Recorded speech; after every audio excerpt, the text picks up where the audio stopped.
So this is our face mask pattern.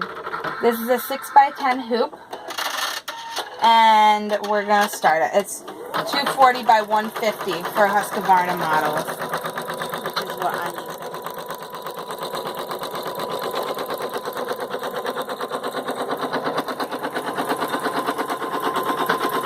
Okay, for supplies that you're going to need.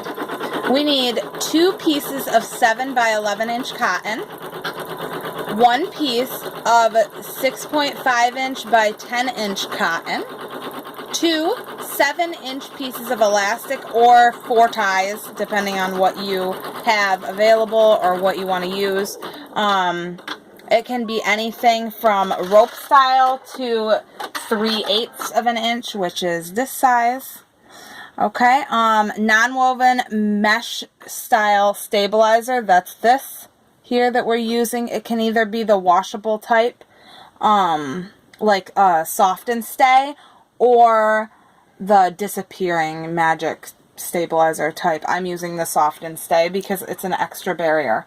At least 6 by 10 inch hoop capacity or capability, embroidery machine, and the hoop for it.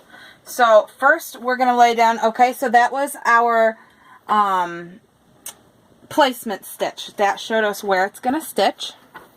Next, I'm going to use this blue fabric. You can iron yours. I didn't use an iron on mine. I'm just going to lay it down, face up towards us, pretty side up. Now it's going to start stitching down here again. Try to get your wrinkles out. That's why it would be helpful to iron it if it's wrinkly like mine, but I just kind of smooth it as I go. Just watch out that you don't sew through your finger. Just a disclaimer, these are not intended to prevent any type of virus or disease or illness. This is like a common dust mask. Okay? I just figured maybe some people would want it for a free file since I have it and I'm not like going to be making them for my business. Okay, so next we're gonna sew these little stitches here, which are going to be these are going to be just our little stitches for where we're going to crease it, okay? Because here is our finished mask. And so we are going to crease them right here, and then we're going to end up with this pocket here that we can put mesh stabilizer in, or like the reusable, cheap reusable grocery bags. If you have an old one of those to cut up, just non-woven mesh of some sort is the best thing. I've seen like doctors and nurses right now at this time of need using like even a Kleenex in there. So that's basically what these little lines are for. Okay, next, that's done sewing. Okay, it's going to sew 1, 2, 3 on each side, and they're evenly spaced, like the same on this side as that side.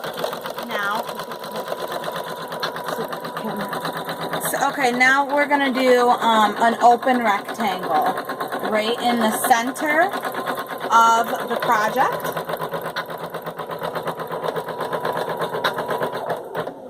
Again, this is our placement stitch for our applique. I'm just going to trim my threads so it's clear through here. Okay, for this piece, this is where our smaller piece of cotton will come in. This is our 6.5 by 10 inch piece of cotton. I am going to fold it wrong sides together so that both right sides are outward facing.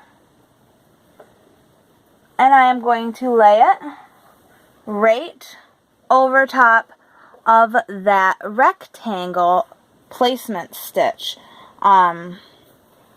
So it's doubled over, and I'm just going to lay it right down on top of there, about 1/4 of an inch, 1/8 to 1/4 of an inch down. That's actually like a 1/16 to 1/8 of an inch down, but you could do it anywhere from, you know, just a little bit down. 1 or 2 stitches down from there, just so it gets it all in the stitching. Now you're going to take your scissors. We can take it off of the hoop, or off of the embroidery arm if we need to, and cut along here, right close to our stitching. Try not to go over the stitching like I did there, but that's okay. We're going to have a pretty wide satin stitch to go over this. It is a looser satin stitch. It's not super dense because I want it to be able to sew out pretty quickly for people that are trying to make many of these. Okay, so now the final satin stitch for the pocket is going to stitch out.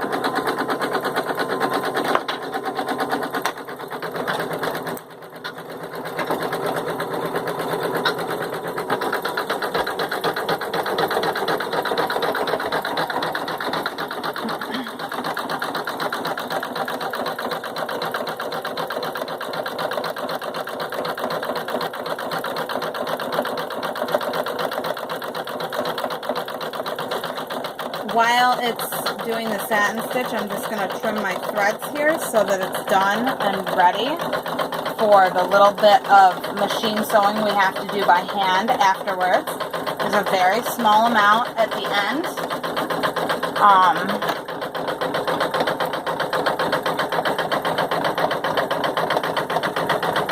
Where we will be doing it. But it's easy. It's very, very easy. I think it's a lot easier to do one of these than it is to fully sew one by hand. I think it's pretty simple.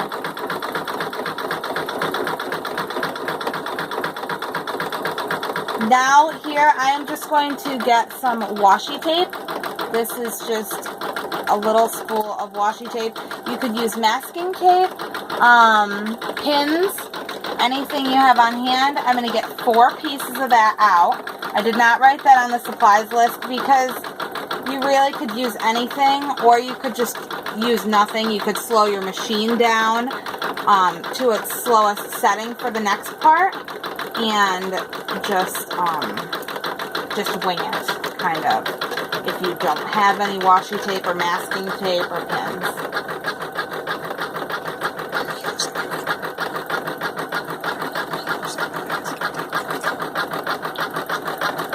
So we're going to use this. We're preparing for the next step, which is going to be to lay this elastic inside of the mask. So we're going to lay it right here. Now this is on the final satin stitch part, so now I really can start taping this down right here. And you can try to tape it outside of the line. I'm laying my elastic about 1/4 to 1/2 an inch, about 1/4 of an inch, and right now it's moving 1/4 to 1/2, 1/4 to 1/2. But if you do this when it's stopped, you're going to lay it kind of right in the corner of that placement stitch outside of that rectangle placement stitch that we started with. And then you just want to kind of curve it around so that it's not going to be twisted. You don't want it to be like this in there, because that's going to be really uncomfortable for anyone who wears it. Okay, it's finally done with that. I say finally, but really it's only been a couple of minutes. These take approximately 15 minutes, I would say, from start to finish. Where's my other piece of elastic? There it is. Okay. So now it's going to do the final stitch, okay? For this, we are going to tape these down on all 4 corners. You could use pins, like I said. Just maybe you want to use like a little bit longer of a piece, like an inch longer, so that you can actually pin outside, good and outside of that hoop, or outside of the rectangle. Okay, now that that's in there and it's good and secure, make sure that they're, you know, put your fingers underneath the hoop. You can take your hoop off of your arm again if you need to and secure that down on a flat surface. I have experience with in the hoop projects though, so I don't need to do that. But if you are new to in the hoop projects, I suggest you do that because it's important to get a good strong grip on that tape. Now this is going to, or on whatever you're taping in, I should say. This is going to stitch that right in there for us, okay? Right at the angles that we want. So it goes down. This is going to, that's actually double sewing right now to secure that elastic in there. The elastic sort of is optional. You really could use a variety of things for a closure, I guess you want to call it, or I don't know what is it? For, you know, to get it on your head. You could use a variety of things. You could use ties. I have also put eyelets in the corner once it's finished. Put eyelets in the corners and then put the elastic, tied it in there. Oh, okay, the bobbin's low. No, we're not. Oh, no, we're not doing that, really. Okay, don't be dumb, bobbin. No, we're not doing this, diamond. Okay, no. Okay, is it going to go back to where we... No. It's gonna, okay, it thinks that we're gonna do this over again. We're gonna actually, here, no, what we're gonna do is we're gonna actually, no, I want to X this out. Okay. These are stitch problems here that are from my machine, not actual stitch problems. Okay, we're just gonna go back and pretend that didn't happen. Okay? This is what we're gonna do. No, and no, I think not. Okay, so it really is done stitching. Because it's stitched all the way around and you have your opening here. So now it is finished. We just had that little hiccup right at the very end. It is finished now. I'm going to cut my thread. Oh, it cut itself. Okay. All right. Now, what we're going to do is we're going to take it out of the hoop. Okay. I'm actually going to come over... Put that back like that so that I don't bump the arm. Okay, I'm going to come over here.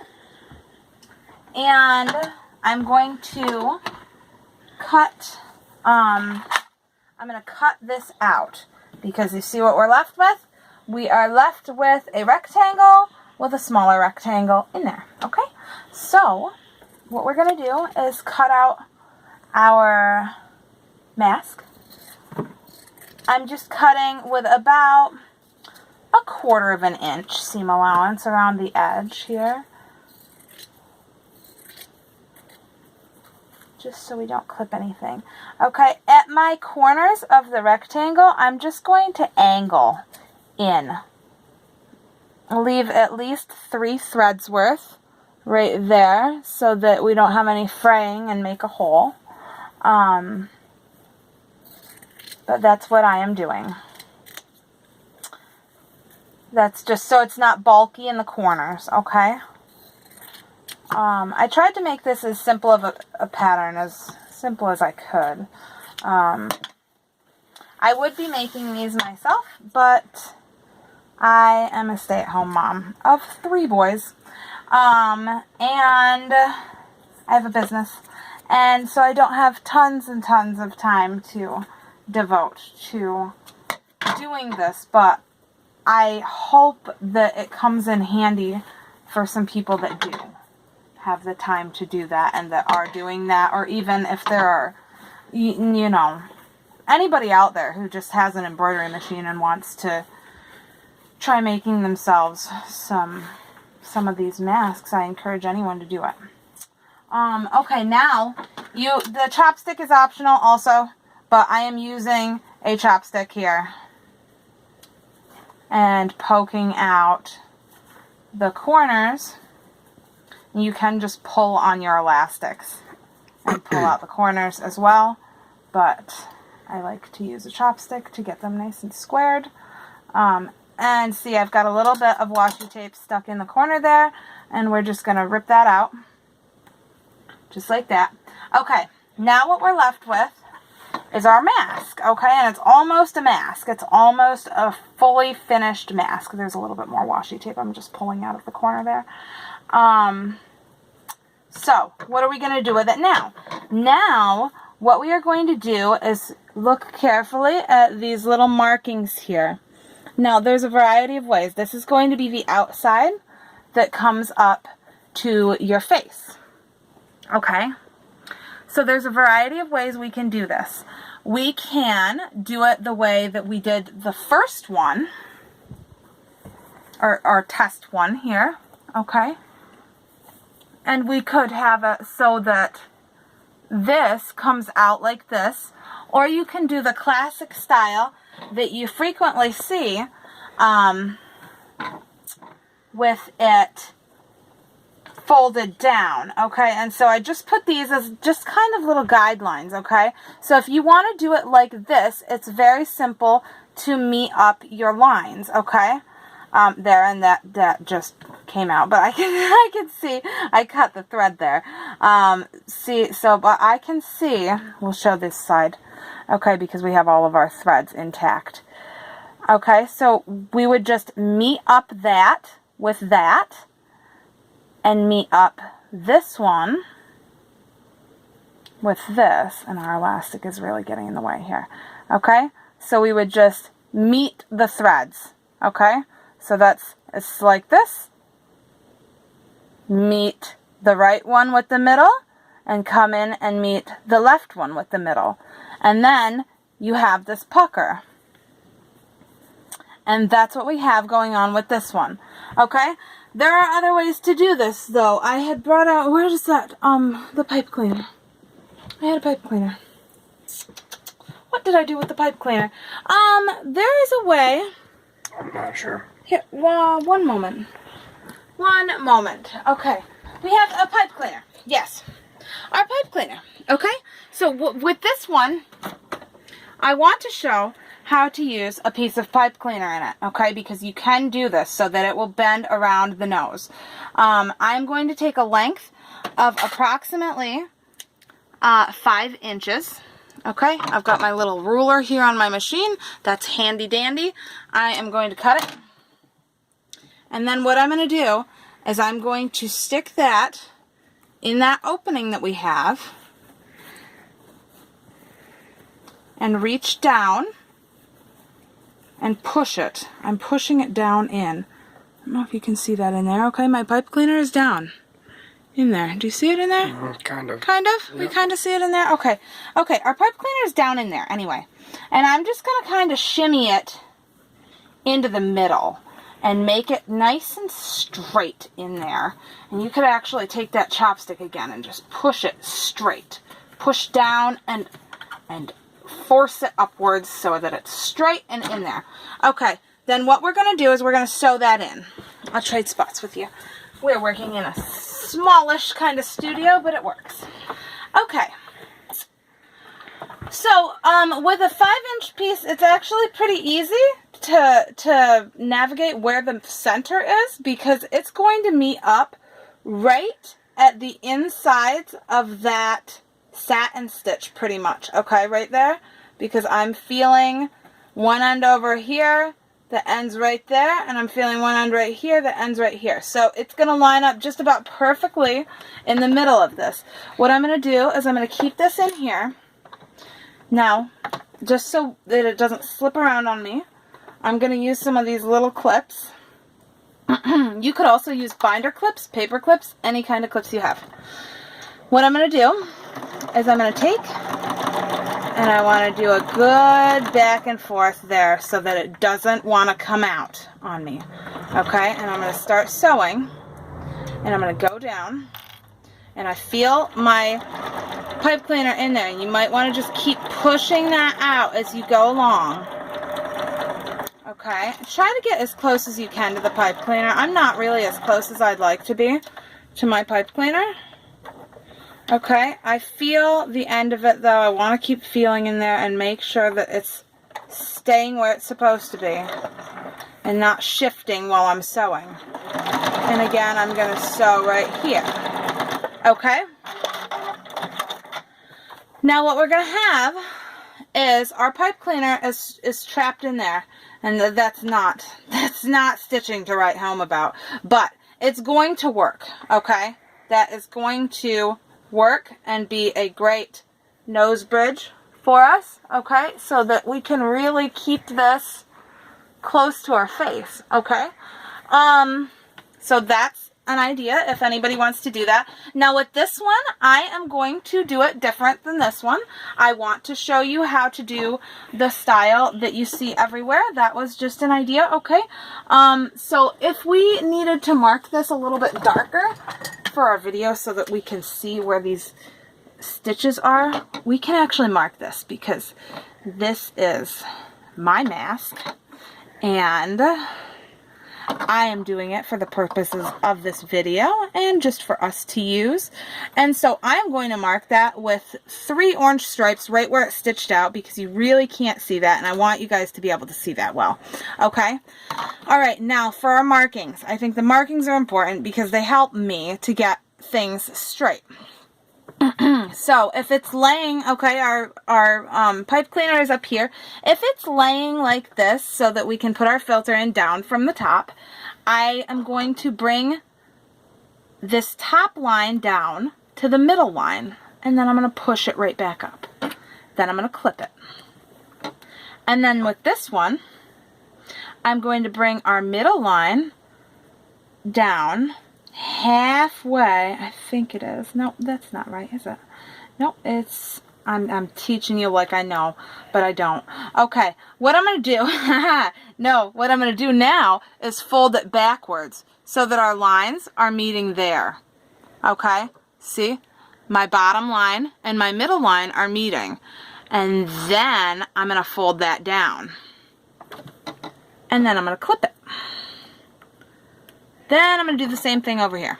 I'm going to meet my top line to this line, and then I'm going to clip it to this middle line, and then I'm going to meet, how am I going to do it? I'm going to do it, so, okay, so the lines are not facing each other with this one. With the top and the middle, they're facing each other. With the bottom and the middle, they're not facing each other. They're facing away from each other. And then I'm going to clip it. Then I'm going to lay that back, that little piece at the bottom down, and then I'm going to clip it. Okay, now I'm going to start from this bottom here. I'm going to stitch that closed first. I want to use 1/4 inch seam allowance. So I'm just going to use my quilting stitch. And I'm going to sew along this as neatly as I can. Okay. Now, when I get here, I'm going to take away my first clip just so it's easier for me to sew, but I still keep my position with my, and I'm going to slowly go over this part because my machine doesn't love all the layers. Okay. And then what I'm going to do is I'm going to turn that around and I'm going to go back down that a second time, and then I'm going to turn it back around and I'm going to sew back up it a third time because I want that elastic to be secure in there. Now I'm just going to go right back around this pipe cleaner, kind of following my same lines that I did before to get the pipe cleaner in there. Okay, I'm needing to take off my other clip. I'm going to turn. I'm going to start coming down. I want to make sure my edges here are lined up so that we don't have a puckering that we don't want. We want some puckering, but only the puckering that we want. Okay, I'm going to take off my final clip and I'm going to sew through that. Okay, now that we have that stitched in place, I'm turning it around. I'm going back up. We are going to sew that elastic right in place. I'm spinning it around and I'm going back down. Alright, we are going to finish it off right here, just like this. Okay, and we are finished. That's it. I hope that that's easy enough for people. I really tried to make it easy. And this is your face mask. Okay? You can form that around your nose however you need to. And I hope this was helpful for people. I feel like this is just something that should be free right now. I just want to offer it for free for people. If you like this video and you want to see more sewing videos and maybe some more ideas that I could possibly share with you, then please subscribe and like my video. I hope you found this helpful. With the eyelets that I had mentioned, you would be able to adjust this with eyelets. You would be able to adjust it because you could, you know, either tie it, make long ties through it afterwards and then tie it behind your head. My husband really likes that style. Or you could simply use the elastics like this, and when they get worn enough, you know, because washing and wearing, there's only so long those elastics are going to last, you can replace them. So that's a really nice feature with that. So I hope that this was helpful, and I hope you guys liked the video. This is a nice little spot to put a filter in, and yeah, I hope you enjoyed it. Thank you so much for stopping by, and I hope that you are able to make some of these masks. Thank you. Bye.